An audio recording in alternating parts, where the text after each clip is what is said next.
Flash mob degli avvocati contro la giustizia sospesa, la manifestazione anche al Tribunale di Agrigento. Da domani riapertura dei parchi e dei musei archeologici in Sicilia, accesso gratuito per una settimana. L'andamento dei contagi continua a dividere l'Italia, scontro tra regioni sulla patente sanitaria. Sicurezza non significa stroncare ogni possibilità di ripresa dei commercianti. L'amministrazione comunale di Agrigento sbaglia, Zambuto attacca Firetto.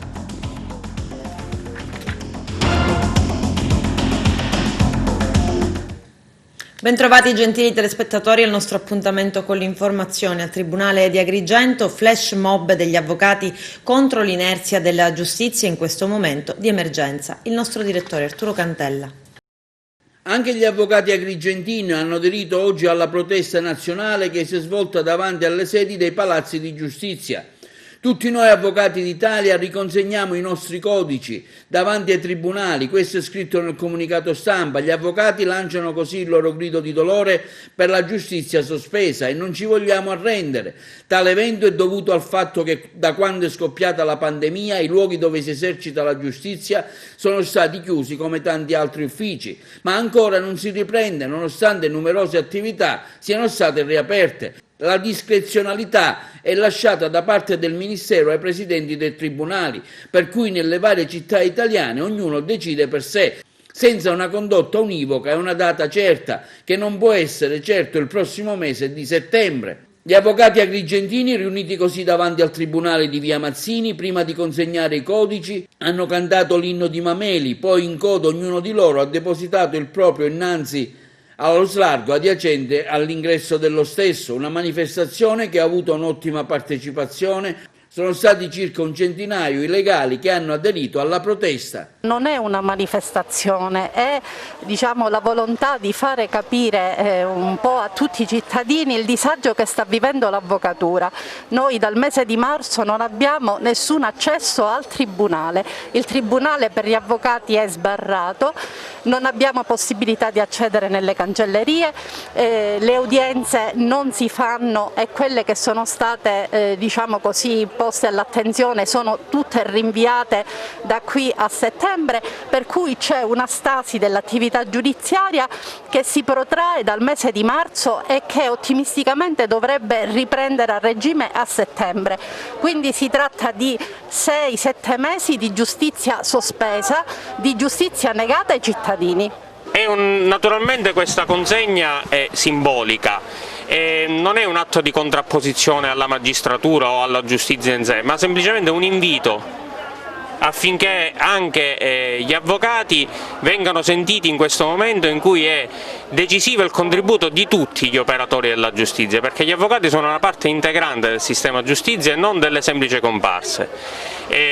Purtroppo abbiamo assistito in questi mesi a una denegata giustizia, una sospensione di tutta l'attività giudiziaria, nonostante le attività siano pressoché riprese tutte, la giustizia è ferma e si pensa possa riprendere a settembre. Ciò comporta un grave disagio soprattutto per i cittadini che pretendono e vogliono giustizia e noi siamo qui proprio per questo, per chiedere che la giustizia riprenda, che il Ministero della Giustizia adotti un protocollo unitario a livello nazionale e non lasci questo gravoso compito ai presidenti di tribunale di decidere come e quando riprendere. Infatti assistiamo a 1000 protocolli, tanti quanti sono i tribunali in Italia, che comportano un notevole disagio sia per chi chiede giustizia sia per noi avvocati che dobbiamo garantirla. Quindi ci sono già anche altri uffici statali che stanno cominciando ad aprire, addirittura la Banca d'Italia a luglio riapre. Diciamo che tutte le attività, al di là degli uffici pubblici, ma anche le attività private, abbiamo assistito in questa fase 2 addirittura alla riapertura delle palestre,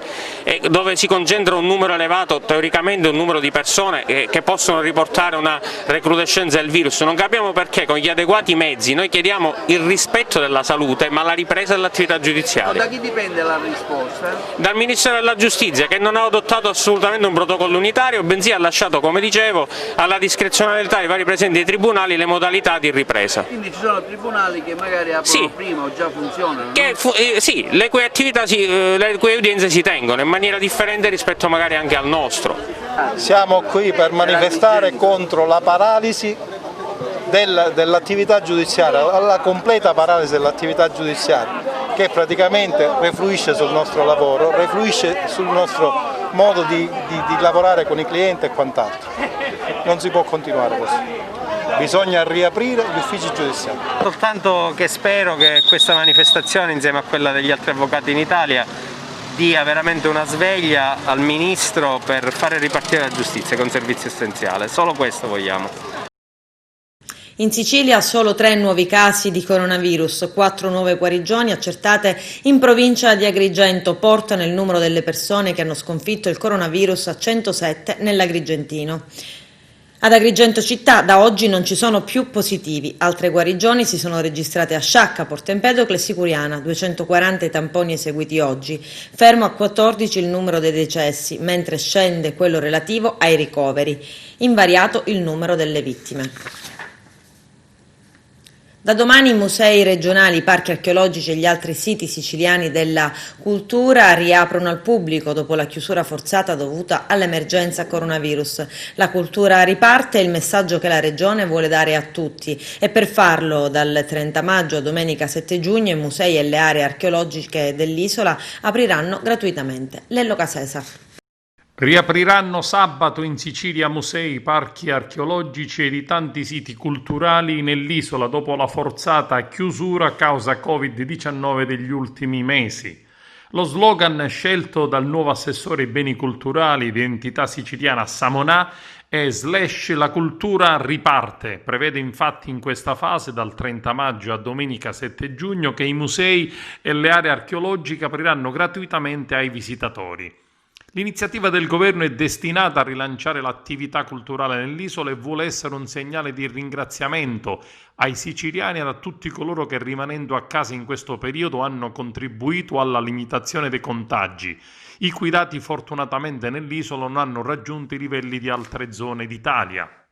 L'apertura dei siti culturali sarà possibile grazie ad un innovativo sistema di gestione dei visitatori completamente informatizzato e gratuito donato da un'azienda che sponsorizza l'iniziativa.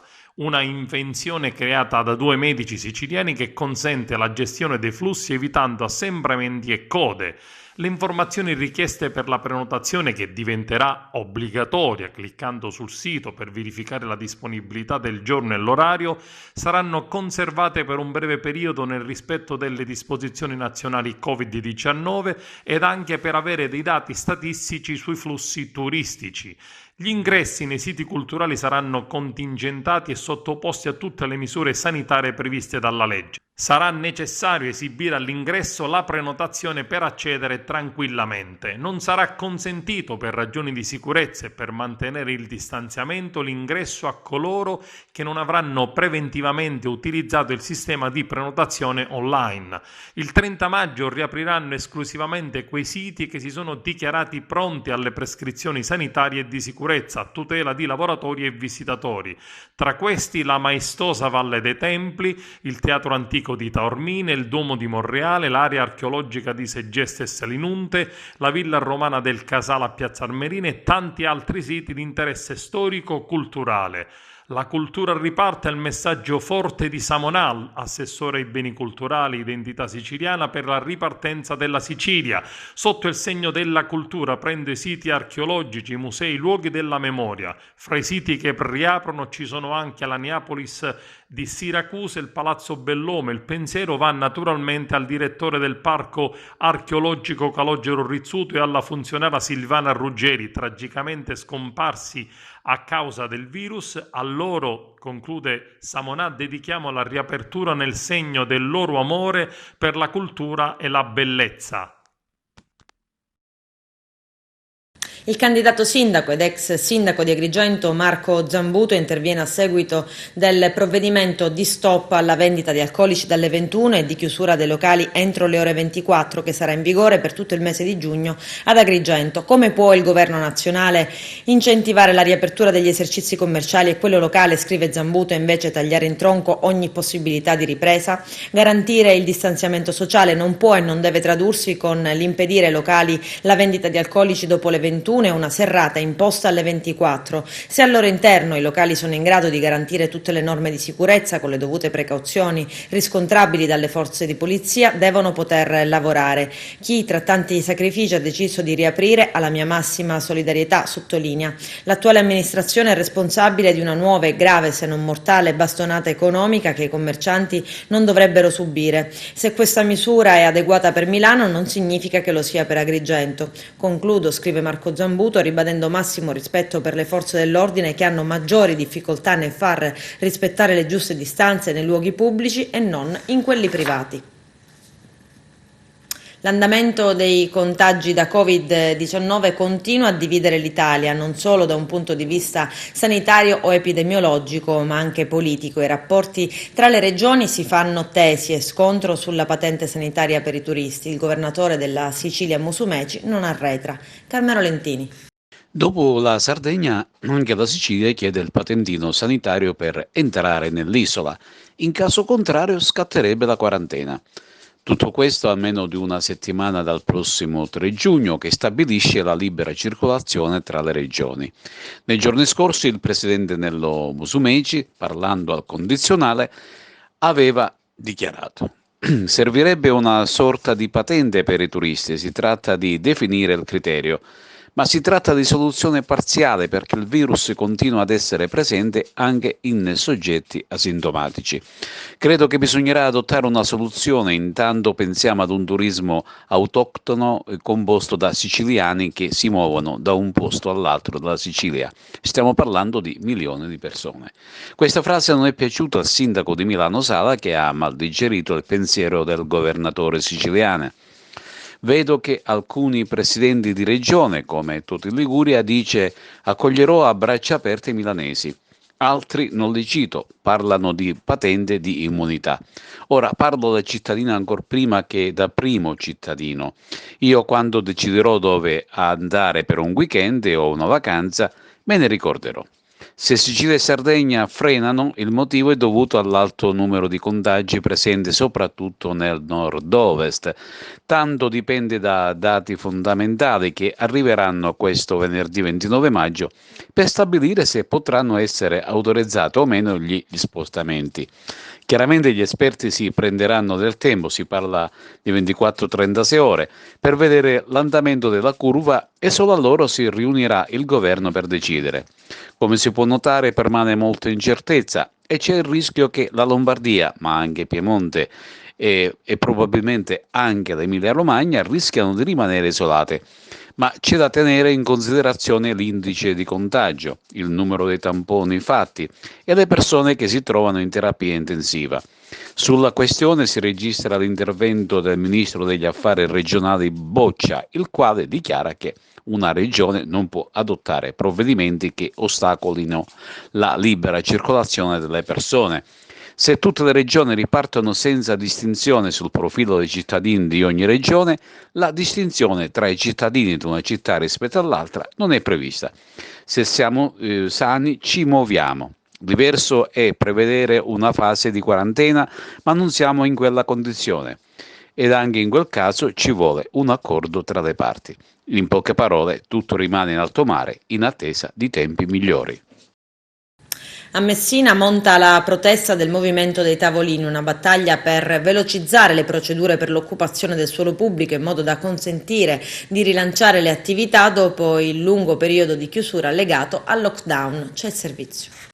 Monta la protesta del Movimento dei Tavolini a Messina. Gli esercenti sono scesi in piazza Municipio con in prima linea anche il Presidente del Consiglio e le associazioni di categoria. Chiedono linee guida per il settore da parte della soprintendenza e un iter rapido per allargare le maglie dell'occupazione del suolo pubblico in modo da consentire il rilancio delle attività dopo il lungo periodo di chiusura legato all'emergenza coronavirus.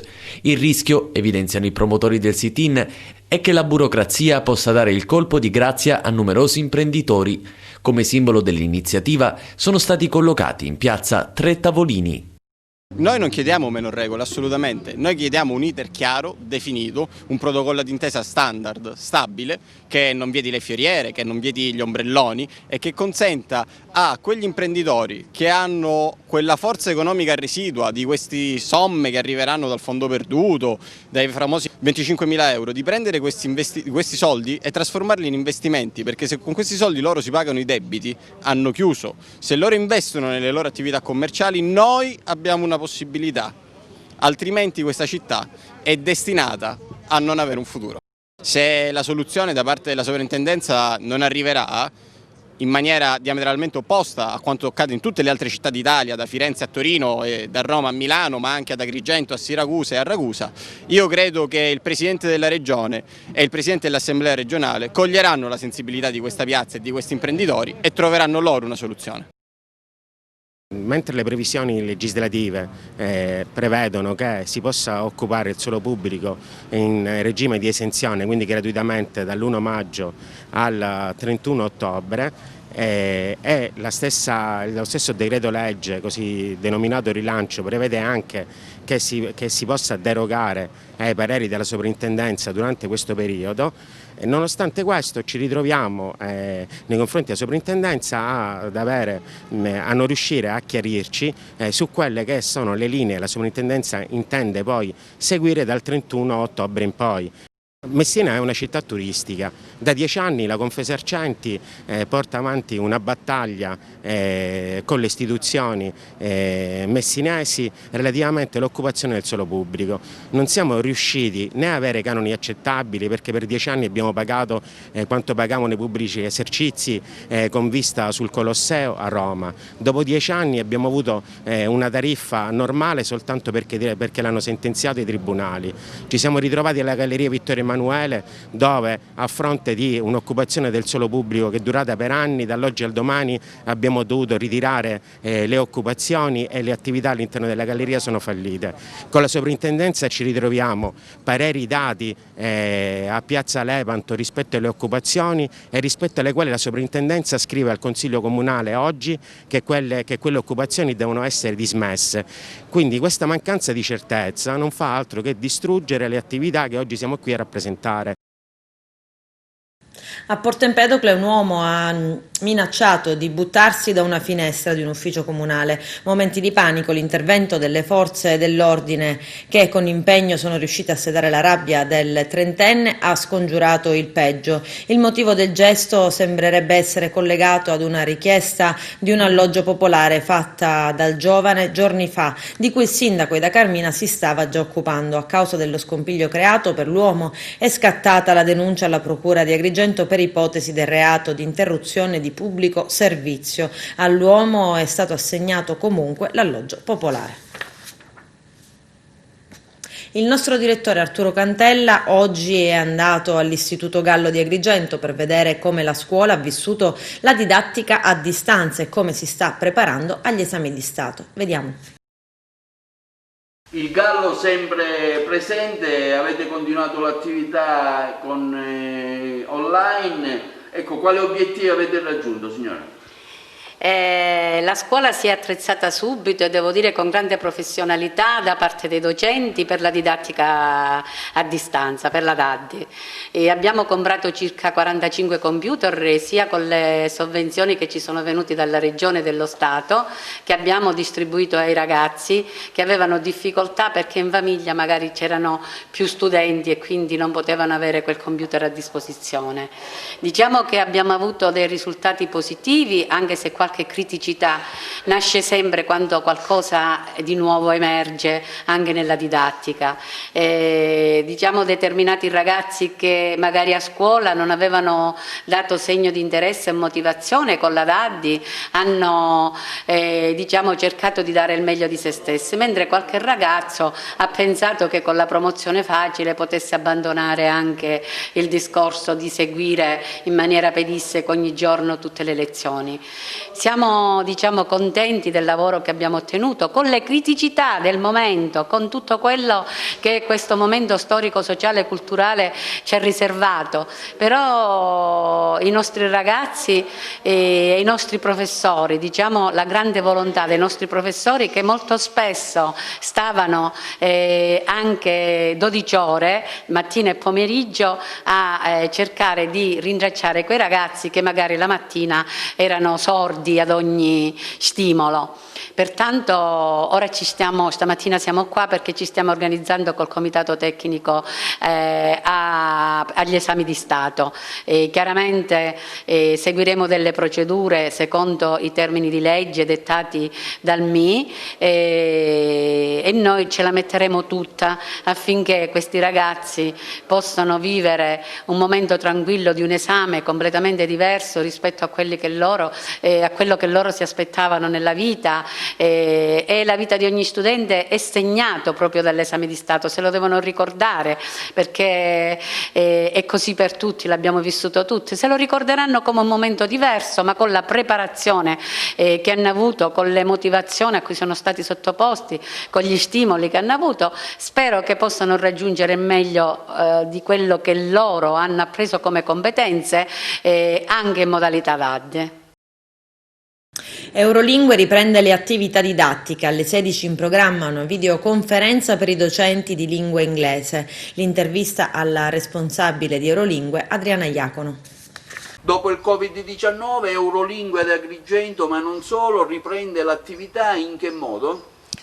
Sì, siamo molto contenti di avere questa opportunità di appunto riprendere le nostre lezioni in presenza e anche gli esami che si svolgeranno tra giugno e luglio. Siamo in attesa della conferma ufficiale, dell'ordinanza regionale che arriverà a breve, però si profila un risvolto positivo perché tutte le regioni hanno già discusso abbondantemente su queste tematiche e si sono avuti già riscontri favorevoli in altre regioni, quindi pensiamo che anche la Sicilia si allineerà e ci darà la possibilità appunto di fare esami tra il mese di giugno, esami Cambridge tra il mese di giugno e il mese di luglio, che si prospettano abbastanza intensi. Cambridge dal canto suo ci ha dato l'opportunità di avere un calendario molto flessibile, molto aperto, grande disponibilità per venire incontro appunto alle esigenze dei nostri candidati, che quest'anno purtroppo hanno avuto difficoltà ovviamente a svolgere gli esami, in quanto dall'inizio del Covid appunto abbiamo dovuto bloccare tutte le sessioni, però adesso siamo pronti a ripartire sia con i nostri corsi in presenza presso le nostre sedi, nelle nostre scuole, sia con appunto le certificazioni Cambridge che si svolgeranno nei mesi di giugno e luglio, sia anche con eventi particolari come per esempio un seminario AISLI, che è l'associazione italiana che raccoglie le scuole di lingue di eccellenza sul territorio italiano, un webinar che si terrà oggi alle 4 del pomeriggio con Adrian Underhill, Adrian Underhill è un famosissimo docente e formatore di insegnanti di lingua inglese, quindi chi vuole può ancora avere l'opportunità di registrarsi per il webinar di oggi alle 16. Quindi siamo stati presi da tante attività, anche durante il Covid abbiamo avuto l'occasione di offrire a chi volesse la possibilità di fare delle conversazioni di inglese gratuite, proprio con lo scopo di dare una mano a chi era a casa in situazioni di difficoltà, e adesso le nostre Happy Chat Hours, che hanno avuto grande successo, continuano con modalità di abbonamento, quindi chi vuole potrà abbonarsi e continuare questo percorso insieme a noi, che ha avuto grande riscontro. So che aprirete delle nuove attività, dopo il Covid non state fermate, so che presto ci sarà una nuova sede di Eurolingue. Dove? Sì, avevamo in sospeso l'inaugurazione della sede di Eurolingue Cammarata, che purtroppo è stata bloccata appunto dal Covid, però ci siamo portati avanti col lavoro e presto faremo una bella festa per appunto onorare anche questo importante evento. Devo dire che adesso che si è aperta la dimensione online, chiaramente la porteremo avanti e quindi non sarà un discorso occasionale, ma sicuramente proporremo altre soluzioni alternative, per esempio stiamo già predisponendo dei corsi di video lezioni, quindi chi vorrà potrà anche usufruire di queste opportunità.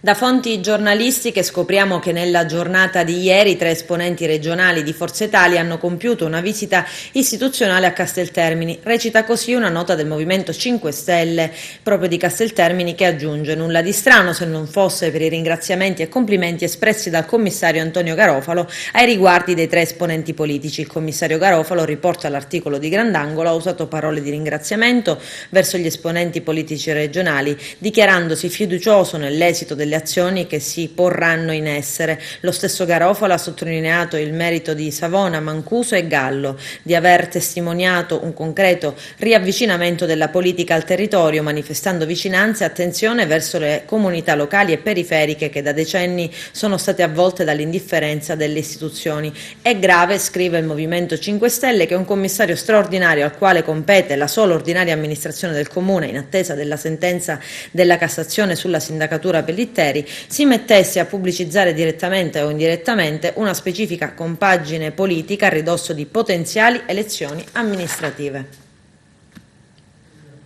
Il sindaco di Realmonte Calogero Zicari ha firmato una nuova ordinanza, ovvero il divieto di balneazione alla Scala dei Turchi. L'ordinanza vale per i tratti di costa interessati da rischi di frane da crollo. Il sindaco di Realmonte chiede anche l'intervento dei vigili urbani affinché facciano osservare l'ordinanza. Coloro i quali violeranno l'ordinanza saranno perseguiti a norma di legge. La località off limits sarà delimitata con dei cartelli d'avviso. Nei giorni scorsi, nonostante i divieti annunciati, 9 persone sono state beccate e dunque denunciate. Fra i deferiti alla Procura della Repubblica anche 4 persone, fra cui 2 minorenni che erano impegnate in un servizio fotografico. Adesso c'è la pubblicità, a tra poco vi aspetto. La replica dell'ANAS a Musumeci, l'attacco non risponde a fatti reali. Il governatore della Sicilia si era detto pronto a chiedere i danni all'ANAS per i cantieri Lumaca. C'è il servizio. Attacco della regione non rispondente a fatti reali. ANAS si vede costretta a replicare alla regione siciliana, scrivono, per l'ennesimo attacco che definiscono ingiustificato e non rispondente a fatti reali. Sorprendente, continuano, alla luce dell'azione informativa che l'azienda dedica alla regione sulle attività nell'isola e sulle criticità che gestisce quotidianamente. Notizie prive di fondamento e che ledono l'immagine aziendale. E giù a questo punto nel comunicato stampa una serie di elencazioni su fatti e numeri in Sicilia, parlando di manutenzione programmata per oltre 1,5 miliardi. Dal 2018 l'azienda fa sapere che ha approvato e finanziato 293 progetti per complessivi 574 milioni di euro, che ha concluso 134 cantieri sui quali investiti 264 milioni ed avviati 193 di nuovi per 358 milioni di investimento. La manutenzione programmata nel 2017 è stata di 65 milioni, 85 nel 2018 e altrettanto nel 2019. Elencando i cantieri ultimati, ANAS parla del viadotto Morello, Cozzorocca e Mulini sulla A19, della galleria Segesta sulla A29 tratto Alcamo-Trapani, del ripristino dell'illuminazione, ventilazione e sicurezza sulla Catania-Siracusa, del viadotto Petrulla sulla statale 626 di Ramazione, dei viadotti Belice e Verdura sulla statale 115, del consolidamento il ponte 5 Archi sulla statale 121 e del risanamento il viadotto Morello sulla statale 122. Un accenno lo dedicano anche a 130 milioni di euro di interventi in corso, dei quali oltre la metà assorbiti dalla A19 Palermo-Catania, per la quale, come è noto, è in atto un piano di investimenti da oltre 850 milioni di euro. Sempre dall'azienda fanno sapere che l'avanzamento della manutenzione e della riqualificazione è condizionato dalla necessità di trovare un compromesso tra accelerare l'attuazione attivando più cantieri contemporanei e l'opportunità di attenuare i disagi alla circolazione. regione. Il merito al viadotto Imera, per il quale specificano la regione avrebbe dovuto monitorare, contenere e mitigare e per il quale si riservano di perseguire le vie legali nei confronti della regione stessa, gli interventi in corso per complessivi 11 milioni di euro sono addirittura d'arrivo e che il ritardo di qualche mese rispetto al cronoprogramma originario sarebbe dovuto all'alluvione del 2018 e per il concordato preventivo da parte di un'impresa subaffidataria che fornisce la carpenteria metallica, ritardo dovuto all'emergenza Covid-19. Il paragone col viadotto Morandi di Genova, continuano nel comunicato stampa ANAS, non ha alcun senso poiché quest'ultimo ha beneficiato di procedure commissariali in deroga alle procedure ordinarie. Questi ed altri numeri ancora. Incomprensibile, si legge nella parte conclusiva del comunicato, l'atteggiamento della Regione che ha più volte chiesto il supporto di ANAS su strade non statali, provinciali e comunali in diverse province siciliane. Secca la controreplica dell'assessore Marco Falcone. C'è poco da commentare. La replica di ANAS è banale e patetica, rifugiandosi in una sfilza di numeri ed impegni già sentita in numerosissime altre occasioni.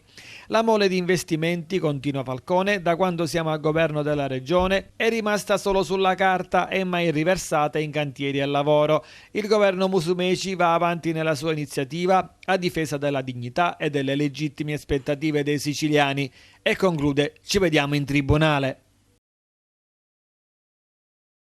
Dopo la protesta dei TIR a Messina che chiedono più corse sullo stretto, oggi incontro tra il prefetto e l'assessore regionale a ramo Marco Falcone. Vediamo. Assessore Falcone, dopo l'eclatante protesta degli autotrasportatori di martedì notte, quali sono le misure che si intendono adottare per una definitiva risoluzione del problema? Ma intanto oggi siamo qua in prefettura col prefetto Librizi, con la quale abbiamo convocato questo tavolo tecnico. Abbiamo ritenuto opportuno non soltanto ascoltare ma trovare delle soluzioni per il trasporto merci sullo stretto. Oggi abbiamo anche chiamato e convocato gli autotrasportatori ma anche i rappresentanti degli stessi autotrasportatori per trovare delle soluzioni. Quali sono? Innanzitutto l'aumento delle navi, così come già abbiamo fatto nelle sere scorse, in considerazione del fatto che oggi il traffico merci è aumentato di gran lunga, cioè sta tornando alla normalità. In ragione di tutto questo, anche col Ministero abbiamo avuto una grossa interlocuzione come governo regionale per chiedere appunto la normalizzazione di queste tratte. Il prefetto parlava anche di una possibilità legata a regolamentare il traffico anche con la grande distribuzione, cercando di non accavallare a tutti gli orari, a un solo orario, tutti i tir. Non c'è dubbio, anche se dobbiamo dire che purtroppo molto dipende dall'utilizzo della Rada San Francesco o dall'utilizzo di Tremestieri. Quando dal giorno 3 rimetteremo in moto entrambi i moli, rimetteremo in moto anche una ordinarietà, la normalizzazione del trasporto merci, anche questo si regolarizzerà. Dobbiamo dire che siamo passati da una situazione di anormalità a una situazione invece che rientra nella norma come prima, e quindi in questo senso dobbiamo aumentare, da un lato dobbiamo aumentare i viaggi, dall'altro lato però anche gli autotrasportatori devono collaborare, perché dobbiamo tutti insieme dover trovare una soluzione. Si è provveduto subito con la mediazione delle forze dell'ordine e con la collaborazione delle società di navigazione che hanno incrementato il numero delle corse e dei mezzi, e quindi ci ha consentito di fare defluire evidentemente il flusso dei TIR.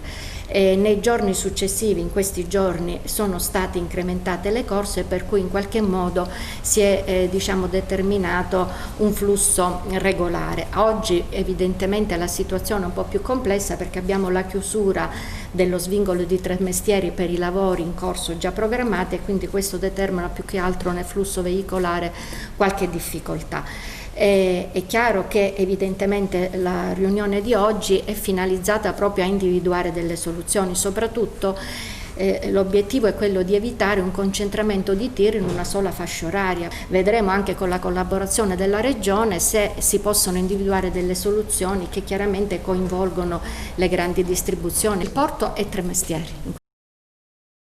La compagnia DAT continua a creare disservizi poiché mantiene ancora oggi Un solo collegamento aereo giornaliero con la capienza ridotta per Lampedusa e fa scalo a Pantelleria, così come avveniva durante la fase 1 dell'emergenza Covid, quando lo spostamento fra i comuni era fortemente limitato, ma ora che gli spostamenti sono più liberi, capita quasi ogni giorno che vengano lasciati a terra diversi passeggeri, anche persone che devono viaggiare per lavoro e esigenze di prima necessità. Oltretutto, dal momento che alcuni posti a bordo sono riservati al personale delle forze dell'ordine, succede che a restare a terra siano anche malati che si recano a Palermo per cure sanitarie e che poi non hanno la possibilità di tornare a casa. Lo dicono il sindaco di Lampedusa e Linosa Totò Martello e il sindaco di Pantelleria Vincenzo Campo. Il governo Musumeci, dopo una giunta a Fiume, vara i primi cambiamenti nella giunta dei dipartimenti regionali. Cambio completo all'assessorato economia. Il nuovo ragioniere generale sarà Ignazio Tozzo, già dirigente generale durante il governo Crocetta e poi per 5 anni indicato come componente laico della Corte dei Conti. Adesso torna a prendere il posto di Giovanni Bologna, che al momento tiene l'interim della funzione pubblica. Un vecchio volto noto alla burocrazia regionale che torna in Sicilia è quello di Benedetto Mineo, dirigente generale ai tempi del governo Cuffaro, poi ai vertici di Equitalia per diversi anni. Adesso torna in regione e dirigerà il Dipartimento Finanze, una poltrona chiave per la trattativa con lo Stato in tema di entrate. Sia Tozzo sia Mineo sono stati proposti dall'assessore all'economia Gaetano Armao di Forza Italia, confermato all'agricoltura Dario Cartabellotta, mentre alla formazione professionale va Patrizia Valenti, nome di area centrista che piace all'assessore Roberto Lagalla. I poliziotti di Mazzara del Vallo eseguono un sequestro anticipato ai fini di confisca nei confronti del 45enne pregiudicato mazzarese Vito Ingrassetto, conosciuto come Vito Puci. Beni mobili e mobili per circa 1 milione di euro, costituiti da uno scooter ed un Apecar, 5 motociclette, 2 quad, 3 SUV, 7 rapporti bancari e postali, una pizzeria in Mazzara del Vallo, 2 fabbricati, un appartamento, 2 terreni, un fabbricato rustico, una villetta a 2 piani rigorosamente costruita abusivamente. Un provvedimento emesso dal Tribunale di Trapani su proposta del questore trapanese. L'uomo è ritenuto socialmente pericoloso, annoverando numerosi precedenti penali e di polizia, attivo nello spazio di stupefacenti fin dal 2003. Ha riportato condanne per guida senza patente, rapina, porto di armi in concorso, per aver violato i doveri sulla custodia delle cose sottoposte a sequestro, ultimi reati in ordine di tempo, occupazione abusiva di immobile, furto di energia elettrica, abusivismo edilizio e ricettazione. Ingrassetto, a soli 16 anni, con il fratello e un complice, veniva sottoposto a giudizio per sequestro di persona, violenza privata e furto aggravato. Avevano costretto un minorenne a trasportare sulla propria auto attrezzi da lavoro per allora 6 milioni di lire, bottino frutto della visita ad un esercizio commerciale. Ed è da lì che parte l'excursus di Ingrassetto, fatto di arresti, denunce e condanne. Recenti investigazioni dei poliziotti mazzaresi accertavano un fiorente mercato di stupefacenti allestito dallo stesso nel popolare quartiere Mazzara 2. Tramite una propria rete di spacciatori era in grado di rifornire tossicodipendenti provenienti anche da Marsala, Castelvetrano e Campobello di Mazzara. Aveva blindato le proprie piazze di spaccio, assoldando giovanissime sentinelle, installando sistemi di telecamere a circuito chiuso, impiegando addirittura un drone. Rinvenuto e sequestrato in un'altra operazione di polizia in danno a un suo fidato complice. Un illecito arricchimento che gli ha consentito di accumulare beni, mobili e mobili, dicevamo, ed avviare un'attività di ristorazione intestandola all'attuale compagna. In un'intercettazione telefonica vantava la carriera criminale, affermando che non gli sarebbe bastata una vita di lavoro onesto per accumulare i patrimoni che era riuscito invece a conseguire. L'ispettore Maria Volpe, conosciuta da tutti come Mamma Maria, chiamata così da tantissimi piccoli bimbi giunti sulle coste agrigentine dopo le traversate sul mare, va in pensione. Una vera e propria istituzione della questura di Agrigento, punto di riferimento per tanti, donna gentile e impeccabile poliziotto. Per la sua professionalità spesa sul fronte dell'immigrazione è stata anche insignita all'ordine al merito dal Presidente della Repubblica Sergio Mattarella, chiamata da Papa Francesco, ricevendo attestati di stima da tutta Italia. Lutto nel mondo della Chiesa, è morto all'età di 92 anni Monsignor Vito Guaragna, per anni vicario, cooperatore e poi canonico della cattedrale, direttore dell'ufficio amministrativo della Curia e tantissimi altri incarichi. Con questo è tutto, termina qui l'edizione del telegiornale. Grazie per la gentile attenzione e per essere stati con noi. A presto.